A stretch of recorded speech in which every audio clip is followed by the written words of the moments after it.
Right then, let's jump into this. Today I'm diving into the misinterpretation of Surah 3, verse 86 of the Quran. This verse has been seriously misunderstood, and it's high time we cleared things up. Okay, so here's the verse, chapter 3, verse 86. How can God guide a people who disbelieved after their belief, when they had already witnessed that the messenger was truthful and when clear proofs had come to them? God does not guide the transgressing people.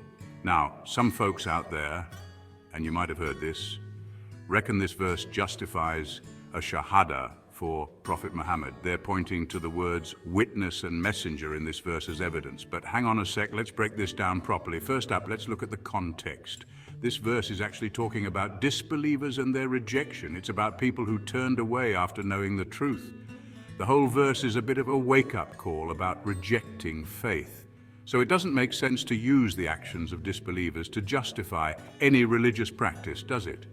God's laws come directly from Him to the believers, clear as day, not from what disbelievers say or do. Now let's zoom in on the phrase, the messenger was truthful.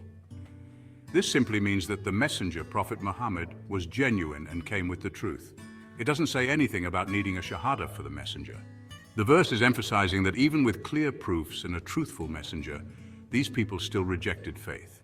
To properly understand the Shahada, let's flip back to chapter 3, verse 18.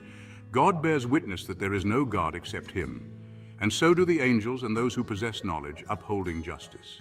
There is no God except Him, the dignified, the wise. This is the Shahada authorized by God. It's pretty straightforward, right? It only mentions God's name, and it's uttered by God, the angels, and knowledgeable people. Interestingly, the only ones in the Quran who utter a Shahada for Prophet Muhammad are the hypocrites in chapter 63, verse 1. So those who claim the Shahada for Prophet Muhammad is legit often skip over 3, 18 and 63, 1, and instead point to 3, 86. But as we've seen, 3, 86 isn't about establishing a Shahada at all.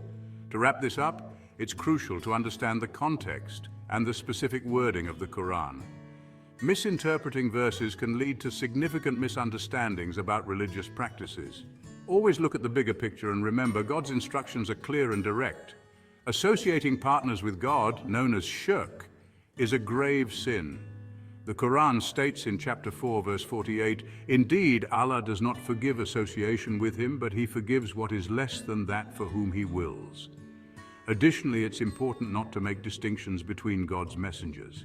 Chapter 2, verse 285 says, "The messenger has believed in what was revealed to him from his Lord, and so have the believers.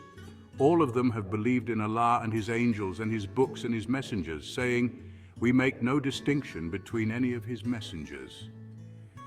If you found this helpful, give it a thumbs up and share it with others who might need a bit of clarity. Catch you in the next one.